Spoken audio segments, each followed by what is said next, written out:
என்ன சொன்னாங்க உங்க பையன்? அது ஒண்ணுமே சொல்லல. சரிம்மா நீ போயிட்டு வா, அவனுக்கு அனுப்பாவே தெரிய மாட்டாங்களா அப்படின்ட்டு மனசுக்குள்ளே சங்கடமா இருக்கு அவனுக்கு. அவன் என்னமா செய்வான். சரி சரி. இந்த பஸ் ஸ்டாண்ட் அதே போல வண்டி காரெல்லாம் இருக்கு, சாக்கடை விட வீட்டுக்கு முன்னாலே சாக்கடை அதை தாண்டவன்கிட்ட கீழே விழுந்து. நேத்தா விழுந்துட்டீங்களா? காலையிலயா? அதை கூட சொல்ல மாட்டேன்ட்டான். எங்க அடிபட்டு இருக்கா? இந்த காலம் ஒண்ணுமே இல்லை. நல்ல வேடம் அப்படிலாம் இருக்கு. அம்மா என் பிள்ளை வந்து அம்மா நீ கீழே விழுந்துட்டு அம்மா என்னம்மா சுத்தமா தெரிய மாட்டேங்கம்மா நீ இப்படியா இட்டியடிய பிள்ளை கண்ணீர் விட்டுட்டான். அது என்னம்மா செய்யும் பிள்ளை.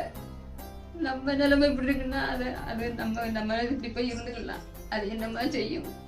பாவம்மா என் பிள்ளை. ஆமா அதான் வர முடிஞ்சா வந்து பார்த்துட்டு வாங்க, இல்லாட்ட இருந்துக்குவாங்க. சரி ஒன்றும் இல்லை அப்படின்ட்டு வந்து ரொம்ப ஆதி எடுக்கம்மா. சரி ஒன்றும் பிரச்சனை இல்லை. நீங்க நம்ம ஹோமுக்கு வாங்க, அங்க ஒரு பிரச்சனை இல்லை உங்களுக்கு. சரிம்மா. சரியா நல்லபடியா இருக்கலாம். உங்களை மாதிரி நிறைய பேர் இருக்காங்க, அவங்க கூட இருந்துக்கலாம். சரிம்மா. சரியா? அதாம்மா எனக்கு ஒண்ணும் முடியாத கிடத்தான். ஒரு கண்ணு இப்போ உங்களுக்கு கம்ப்ளீட்டா தெரியாதானே? இந்த கண்ணு கொஞ்சம் தெரியாது சார். இந்த கண்ணுதான் கொஞ்சம் தெரிஞ்சுக்கிட்டு இருந்துச்சு. நல்லா பூ வந்துட்டு இத மாதிரிதானமா இது இருந்துச்சு. இதுல லைட்டா தான். இப்ப அந்த பார்வை தெரியுதா உங்களுக்கு? இது தெரிய மாட்டேங்கல சார். இப்போ அந்த கண்ணு இப்ப நான் நிக்கிறதா தெரியுதா? நீங்க நிக்கிறது தெரியுது, என்ன கலர் சட்டை போட்டிருக்கேன்னு தெரிய மாட்டேங்குது. எதுவும் தெரிய மாட்டேங்குது. ஆனா யாராவது ஒரு ஆள் நிக்கிறது தெரியுது. ஆமா அந்த உருவம் தான் தெரியுது. சரி நம்ம ஹாஸ்பிட்டல்ல போய் நம்ம அதை சரி பண்ணிடுவோம். சரியா? சரியா?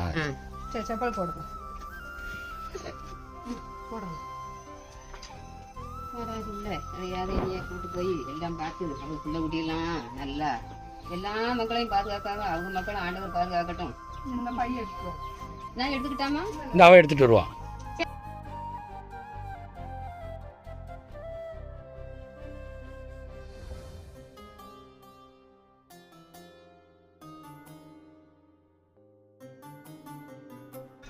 பாட்டி சாப்பாடு எப்படி இருக்கு? சாப்பாடு இல்ல நல்லா சூப்பரா இருக்கு சார். சூப்பரா இருக்கா?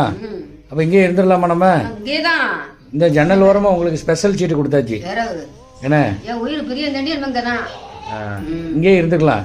அம்மா நீங்க ப்ரேயர் பண்ணிக்கலாம். இந்த ஜோதி பாட்டி உங்களுக்கு ப்ரேயர் பண்ண ஹெல்ப் பண்ணுவாங்க. இந்த பூசத்தாய் தான் உங்க கிளாஸ்மேட்டு, ஒரு ரூம்மேட்டு. என்ன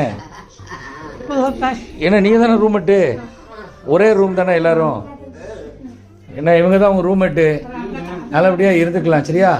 எதை பத்தியும் கவலைப்படக்கூடாது. கவலைலாம் ஒண்ணும் இல்ல. நம்ம நிறைய பேருங்க வருவாங்க உங்களை பாக்குறதுக்கு. சந்தோஷமா இருந்துகிட்டு இருக்கலாம். டிவி இருக்கு, டிவி பாத்துக்கலாம். டிவி பக்கத்தான் கண்ணே தெரியாது. அது இப்ப ஆபரேஷன் பண்ணிக்கோம்ல, கூட்டு போய் ஹாஸ்பிட்டல் போயிட்டு கண்ணு தெரியாத அளவுக்கு எல்லாத்தையுமே பண்ணிட்டு நல்லா வச்சிருவோம். அதுக்கப்புறம் சூப்பரா டிவி பார்க்கலாம். ஒரு மாதிரி சாப்பிட்டு உடம்பு கொஞ்சம் தண்டி ஆகிருவோம்.